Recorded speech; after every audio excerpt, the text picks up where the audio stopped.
Welcome, everyone, to the Everything Show. I am your host, Matrix Lord 212, and I'm with Scott. What's up, Scott? Hello, all. What's up, Chris? What's up, guys? All right. First, before we continue, I have to address something.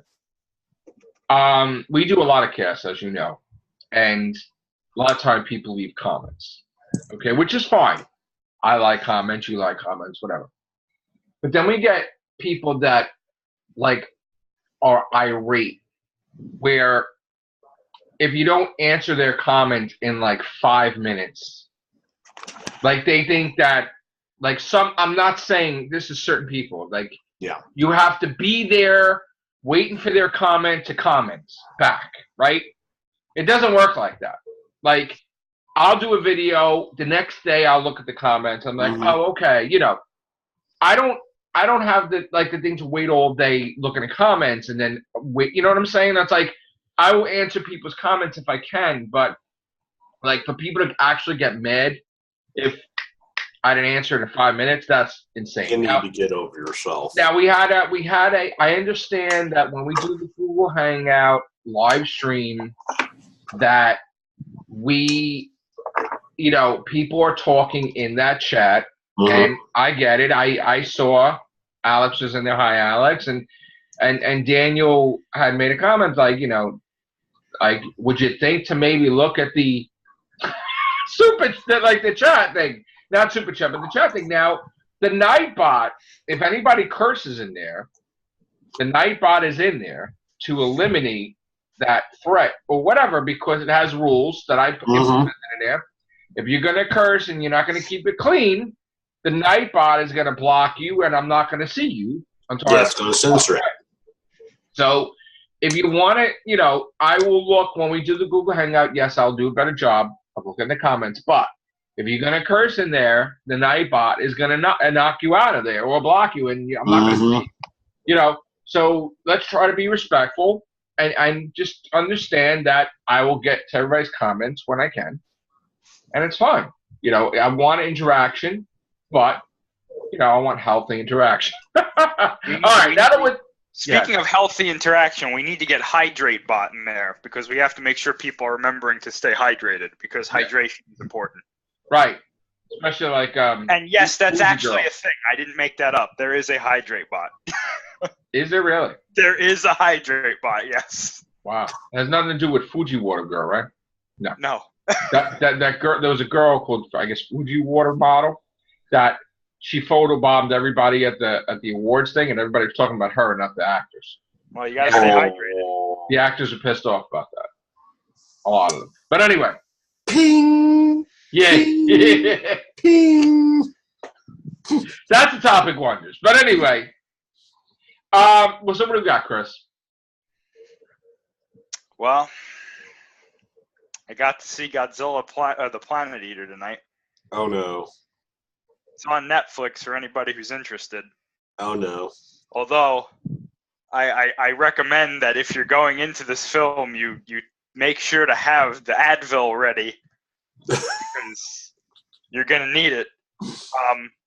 I don't know. I don't know what the point was. I really don't.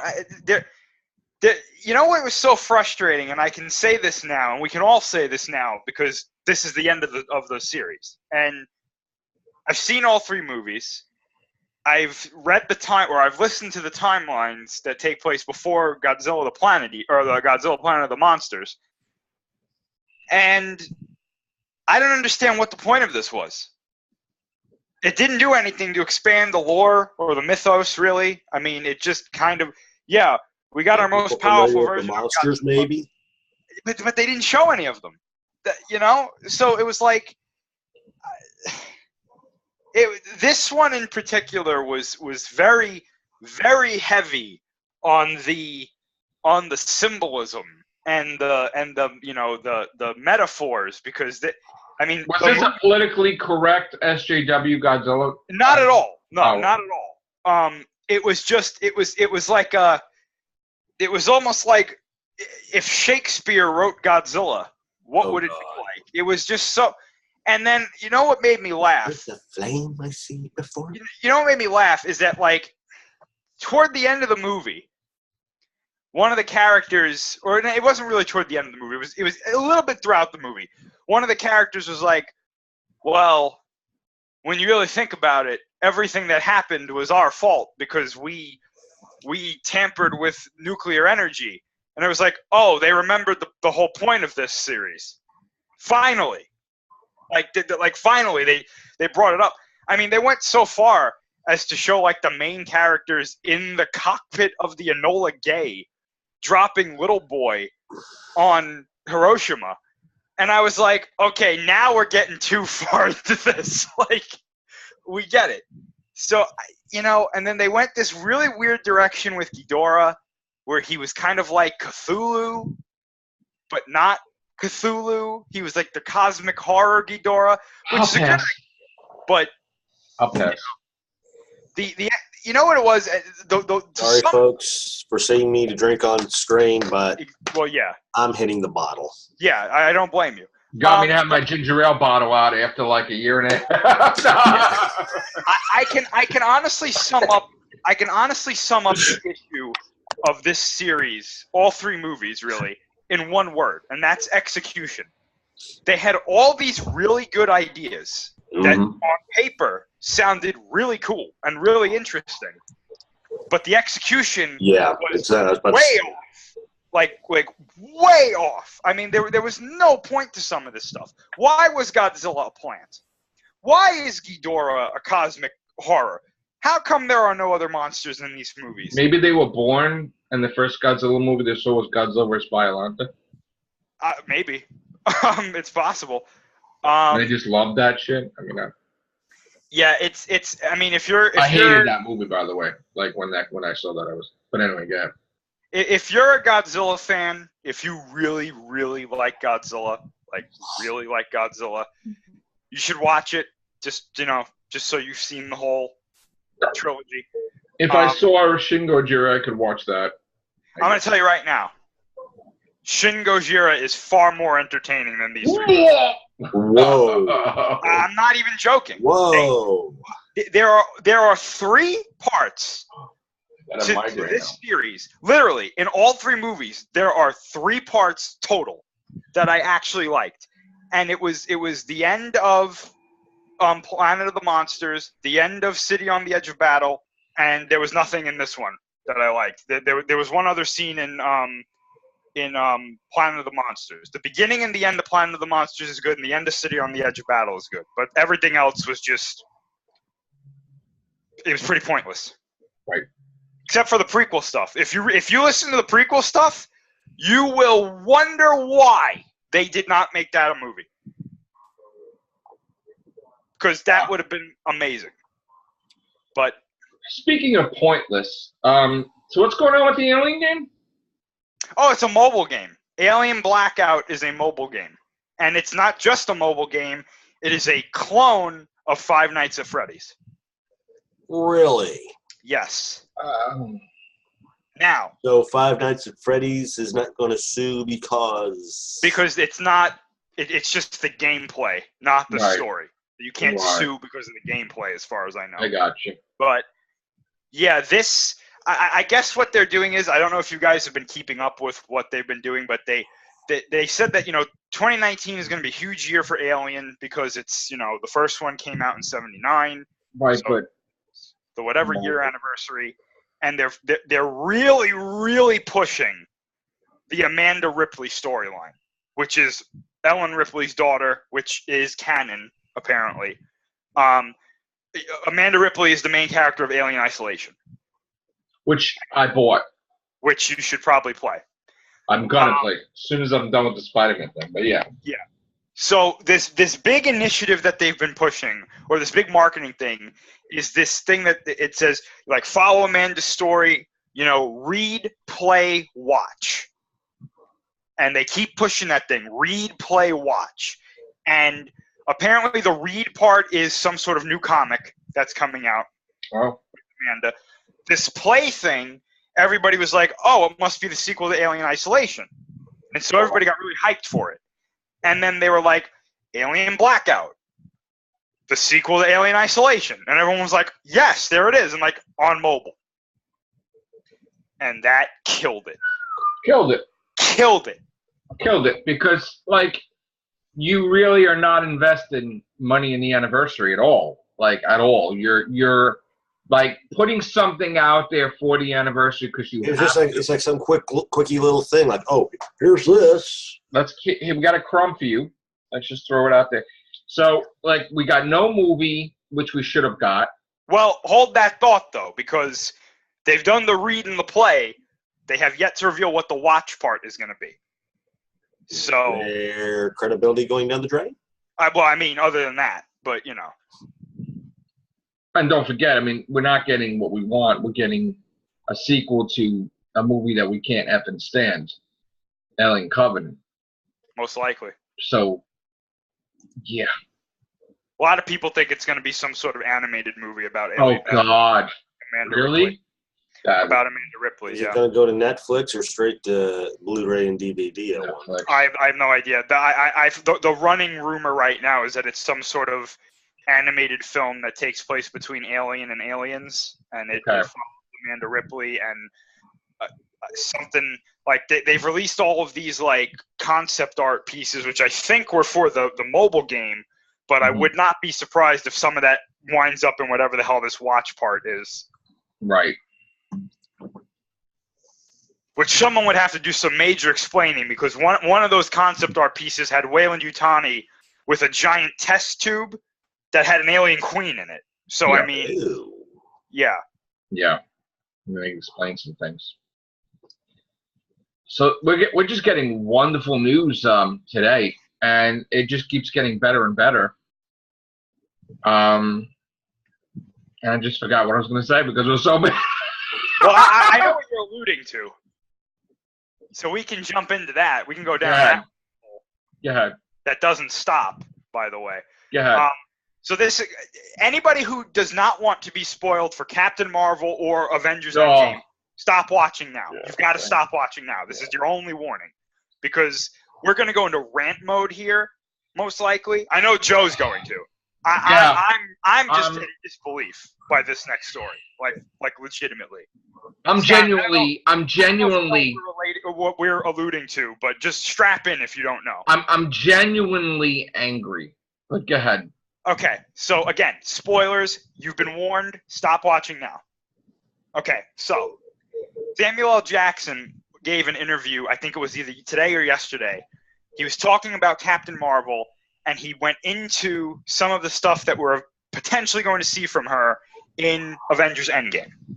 And they keep hammering in this idea that she is the most powerful hero in the MCU, to the point where it's now no longer even an opinion from them. They're stating this as a fact. Right.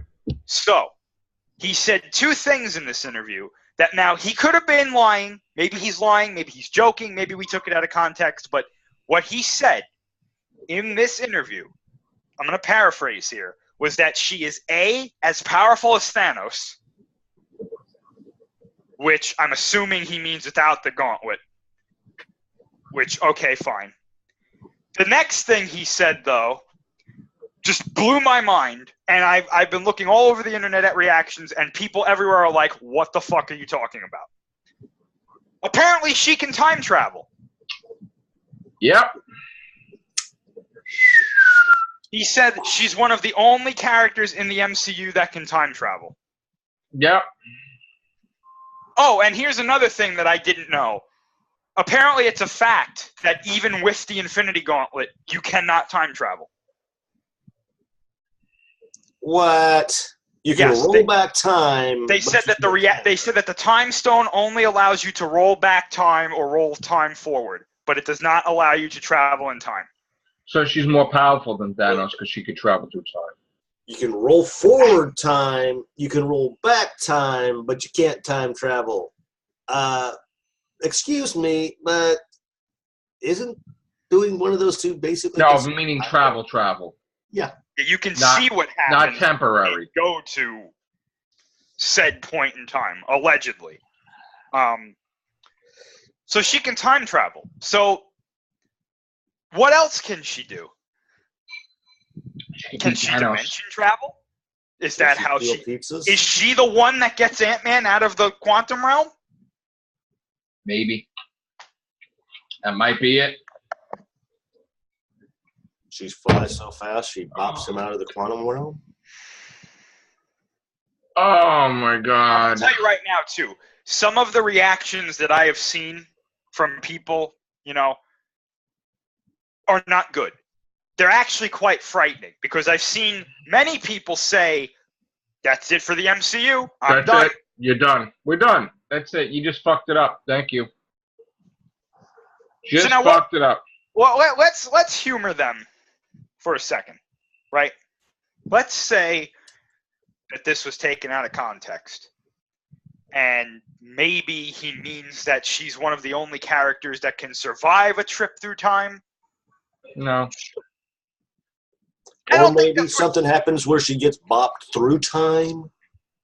So wait, you're gonna tell me what they're gonna do to solve the Thanos thing is you're gonna do a Superman the movie, like revolving around the Earth, reverting it back, sort of what like the time jump kind of does. It's like the Earth going around like that, like roll it back like that. So she's just gonna travel back in time the moment he gets the last gem. No, the moment he gets the last gem, probably, and she's just gonna grab the gem and stop him from grabbing it and form the gauntlet. I don't at this point I don't know because we have. That's what's gonna happen. She's gonna travel. But it can't be that. No, it can't be because there's those set images and there's the images of Thor and them wearing these specialized suits. So I tell you, what's gonna happen. I know what's gonna happen. It can't just be her. I know exactly what's gonna happen. You're gonna see all that stuff, and it's gonna be no matter what they do, they lose. And at the end, she's gonna say, "Fuck it, I can time travel." She goes right to the point. She stops him from getting the last gem, and it's fucking over. She saves Vision because the Vision's gonna be in Vision Scarlet Witch, and everybody's alive, and she just fucking annihilates his ass, and that's what's gonna happen. And nobody died, nobody this, nobody nothing. It's just that's it. It's wiped. She's gonna say F it. That's how it's gonna end. F it. I'm tired of playing these games, going to dimensions. Let's just do it. And somehow somebody important dies. Yeah, like maybe as Captain America. No, because the Russo brothers says it's not. He could be in another movie. So, well, now he can be. It's probably going to be Tony Stark that somehow is going to die because they're going to leave him in space. He's going to starve to death. I think it's going to be both of them, to be honest with you. I don't think anybody's going to die eventually. I think they'll come back eventually. I don't think it's going to be a thing because they're going to do the same thing. The Tony Stark is going to be their get out of jail free card.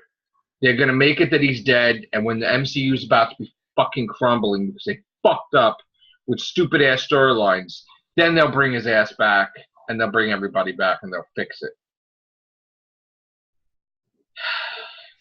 It would be nice if you could have nice writing that could just really, do a deep, deep storyline without having to get like a fucking, fuck it.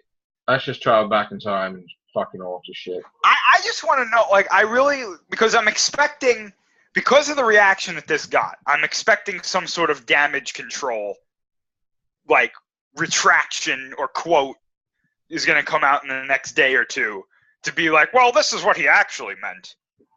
They're going to do one of those. I don't think they're going to say a thing because I think the easiest way to handle is not say a thing. Because the moment they invest time into trying to correct him, then you're going to know that something's wrong. So their answer is going to be no answer at all. Just like a stupid actor saying like some stupid shit. They're not even going to acknowledge it. Which is possible, but I have a funny feeling. They're not even going to say anything. I have a funny feeling that either this was taken out of context or he's just wrong because there's no way. I don't think he's wrong. I think she's gonna be fucking traveling. Listen, that's a bold fucking statement, and there's nothing in this trailer that tells me she could time travel. So obviously he fucking knows something we don't. Oh yeah, of course. And that's a fucking scary fucking thing because on his end, hey, I just filmed my last appearance. I'm done with Disney. I don't have no contract. Fuck it. And it's like, she time travels. And if you want me in a movie, you'll fucking overlook that shit because I'm Samuel L. Jackson, mother effer. It's like, that's basically. I just want to know. Now I'm like more intrigued than ever.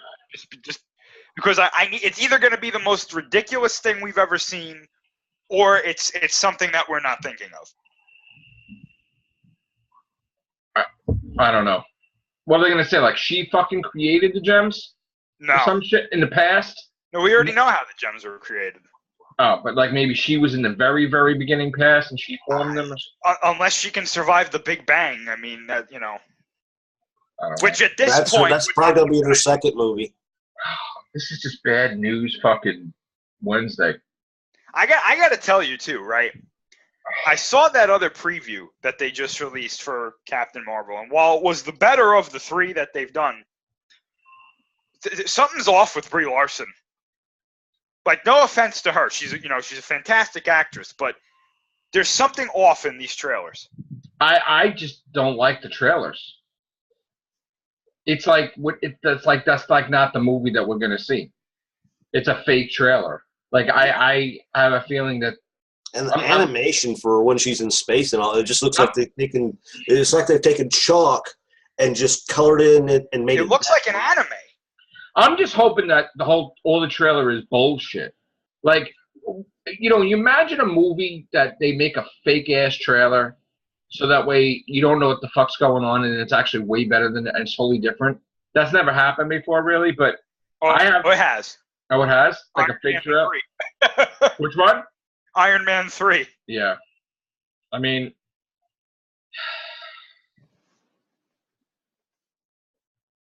now let's just go into even more ridiculous news. So, like, we're going to take you back to Everything Show where we talked about this a long time ago about how they were going to make another Star Trek movie that they had signed all the actors so they won't go anywhere, solidifying their appearance, making sure nothing can go wrong, so they're gonna film the sequel to Star Trek Beyond. That while it wasn't everyone's favorite, it was way better than the effing thing that they tried to do with Khan, and it was like, people like that way better than the other one, but it still wasn't where it needed to be, but it's not the actor's fault. So it was a success, but not a success they're used to. So they signed them, right?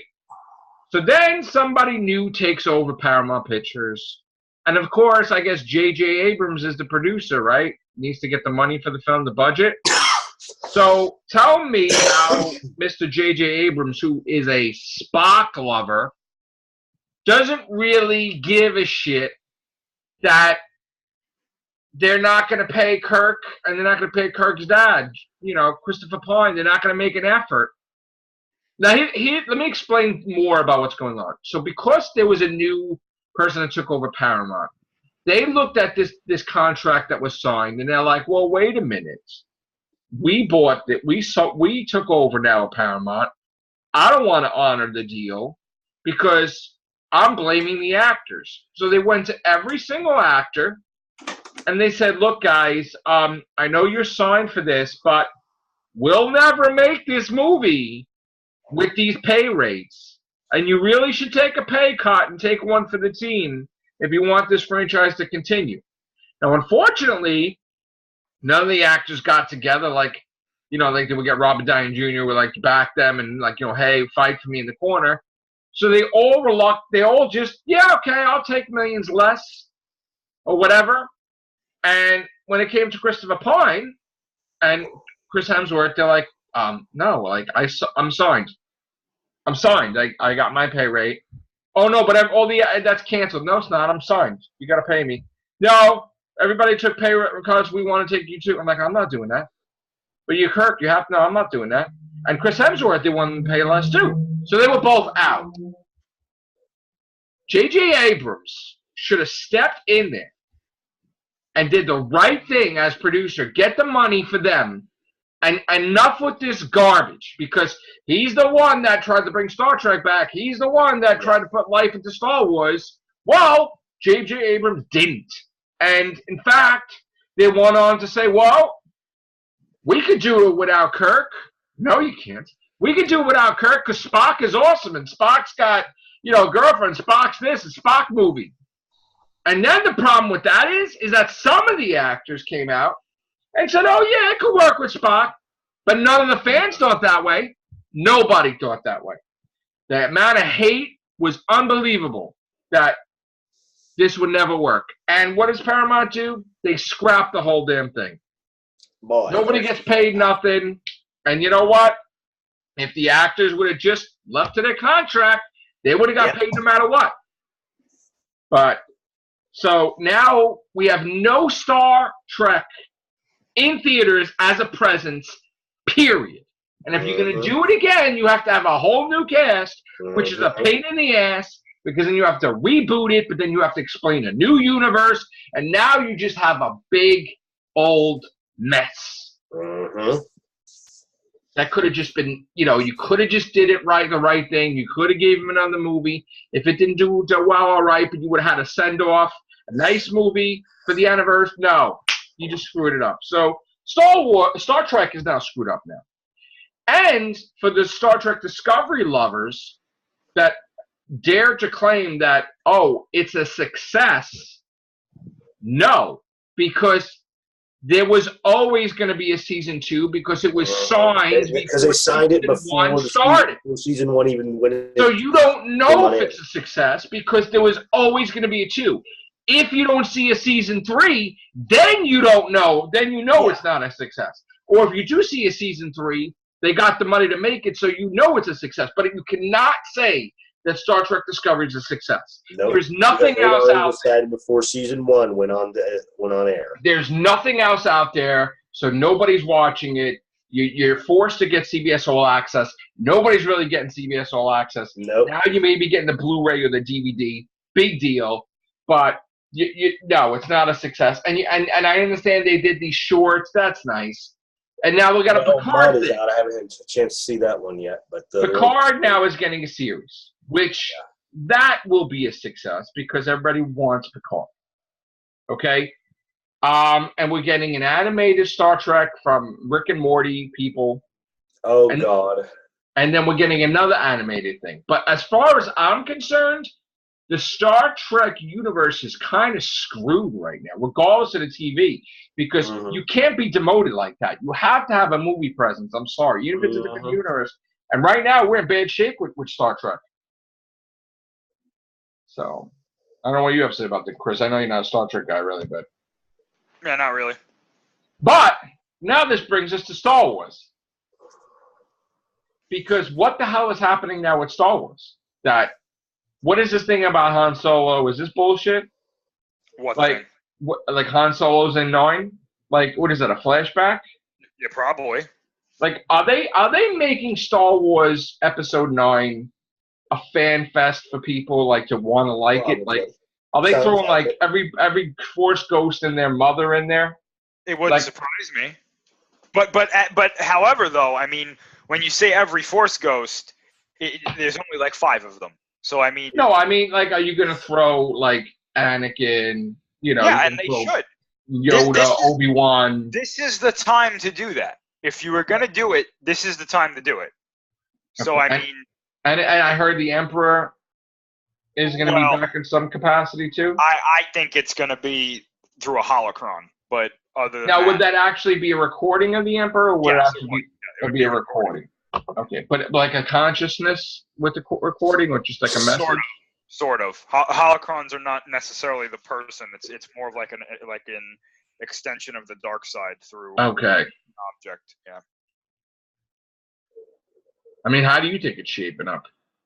I don't know, because I have not heard much about it, except the things I have heard about it all sound okay to me. So I'm worried about it more as, we've got J.J. Abrams in charge. Is he going to throw a last-minute cliffhanger?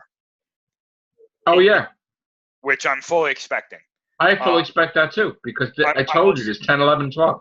I'm also worried about the potential quote-unquote damage control that they might do to try to get people back, and that could harm the movie more than some people are giving it credit for. So, like damage control, how? Are they actually going to reverse or downplay Last Jedi? Like, what are they going to do? like, do something, like, really idiotic, like make Poe Dameron not learn anything and he's back to the way he was in Episode 7. Or, Right. Come up with some stupid explanation as to why Rey is the way she is, why she's so powerful or so connected to the Force. And it's only 1 year time jump. And it's like that is the one thing about it that I'm not happy with, because to me it's just like, what do you mean 1 year? How can you do all this stuff in 1 year that they're potentially going to do? Yeah, you have a Dragon Ball Z chamber? Yeah, exactly. They went in the hyperbolic time chamber. But I don't know. I'm not too concerned about it though, because I think Abrams did a good job with 7, and I think that he knows what he wants to do. And the only thing I'm hoping is that somebody talked with him and said, "Listen, JJ, you're not setting anything else up in this movie. This is a finale to this trilogy. Mm-hmm. Stick in this trilogy. Do not start setting up potential things for a spin-off or an animated series or a video game or a comic book or novel or 10, 11, and 12. So in other words, they want to make it as if it's his final Star Wars movie? In the Skywalker saga, yeah. Yeah. In the episodic thing? Well, yeah, I mean, I'm assuming that when they say Skywalker saga, then they mean it's going to be episodes. It's not going to be episode 10. It's not going to be whatever. I think that there will be another main series trilogy. I just don't know if it's going to have the episode titles in it. And if it does, it's not going to be the Star Wars. It's not going to be the Skywalker saga. It's going to be. What about Rian Johnson's trilogy? I have not heard anything about that. Like I said, I think they're waiting for Knives Out to see how that does. And are they gonna is Kathleen Kennedy gonna stay in control for? I know it's only for a year, right? But that's it. I mean, yeah. I hope she does stay on for a year, and then she either retires or goes to do something else. But what really worries me about that is who they put in that spot. So in other words, she's gonna leave probably. I think eventually she's going to move on to something else. She's been doing films since I think before Jurassic Park. Right. You know what I'm saying? So I mean, at some point she's gonna leave. But I'm just concerned about who it is that they put in that spot. Because if we get somebody who gets in there and it's like, I'm changing everything, then we're gonna have a problem. Right. But they may get somebody in there that's like, yeah, there are things I like and things that I don't, and we're gonna go from there, which should be fine. I just don't want some trigger happy nut job getting into that executive producer spot, and they're like, we're gonna make Star Wars the way it used to be, and then it's like, oh gosh, we've got the Darth Vader movie, except it's not Darth Vader, it's like Anakin taking a bubble bath or something. It's like, what? Yeah. What the hell is that? I'm calling 976 numbers and find out Leia's actually. So you would be against somebody trying to make Star Wars great again, right? It doesn't have to be made great again. So when I turn off this cast and I start finding the gems of the universe to just take over, snap! Now, they're going to make a remake of that Christmas special and put it to Oh, yeah, screen. of course. Right. I just don't want to wake up one day and be like, Kathleen Kennedy's gone. They've got new Mr. Executive Producer, and he's like, yeah, we're going to make we're going to make everything in Legends canon, and we're going to start doing Legends movies. I don't want to see that. Or the movie. Yeah, well, yeah. Right. Well, that would be okay. If they did that, I'd be totally on board. Oh, by the way, Sony came out. Just want to let everybody know it's okay. They canceled Men in Black 23 Jump Street crossover. You don't have to worry. It's not happening. Thank goodness. Okay. Thank you, Sony. Thank you, Sony. Thank you. And if they could just make that so it made us forget about the last Justice League movie, that would be. It's called backing your actors for Men in Black International, because you know they're going to get sequels, and throw all that other garbage out there. There you go. Yes. Chris Hemsworth and Tessa Thompson are probably going to have like sequels. So Yes. that's a good thing. But you know what's probably not going to get a sequel? What? Glass. Oh, no, Glass is not getting a sequel because he doesn't like doing sequels. Yeah. Oh, no. That's not what I'm alluding to. The review embargo lifted today, Oh. and it is doing terribly. Uh-oh. Yeah. It got reviewed and it's terrible? Doing awful. I think it's at like a 38% on Rotten Tomatoes. See, but here's the thing. That Rotten Tomatoes thing, Yeah, man. you can't trust it. I don't trust that anymore. But wait, it's not just there though. It's getting pretty much. I liked Venom, so I don't know, and I don't know, man. I don't go by that at all anymore. Look at Doctor Who. If you look at some other sites though, it's not. And what's frightening is that they're all saying basically the same thing. All right, we'll see. So, unfortunately, which is unfortunate. I was excited for that. I'm still going to go see it, but right. Yeah. So which one was going to break the glass ceiling? I wonder. I don't know, but Ant-Man. I guess in good news, you don't get me started with Ant-Man. We can't say anything about. We're not gonna say anything about that. Should I? No, that would be fun. No, she's going to go to the market. All right, you know what? I didn't want to say this, but should I say it? I don't want to spoil Do it. it. You've already- No, Wait. I don't. You know what? I don't want to. You know what? I gotta have respect for my fellow Marvel writers, and I can't. Not that I'm a Marvel writer, but no, I can't say it. All right, I'll say something in 2 weeks about the. All right, I'm just gonna tell you. Probably be all croak by then. I'm just gonna listen. Stop. I'm just gonna tell you. If you want to see what I might rant about, without me spoiling anything, just pick up Your Friendly Neighborhood Spider-Man #1. And this is like, the Stan Lee cover, like everybody's honoring Stan Lee. Just, I have something to say about the ending, but I'm going to reserve my opinion for our own embargo, which would be like 2 weeks, I guess. So there you go. You'll have to wait. But people who read the book are going to know exactly what I'm talking about when the book ends. Yeah. On the first issue of a new comic, Spider-Man's third comic, for kids. All right. Now, anyway. let's get into the 7 new Predator endings that were revealed. Because somebody doesn't like us talking about Predator. There's going to be one ending where the T-1000 shows up, and he takes the form of a Predator, and then he fights Amanda Ripley.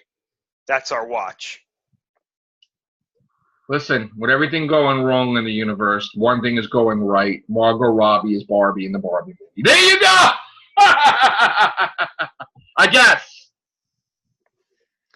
Skrull. Yeah. Take care. Bye for now.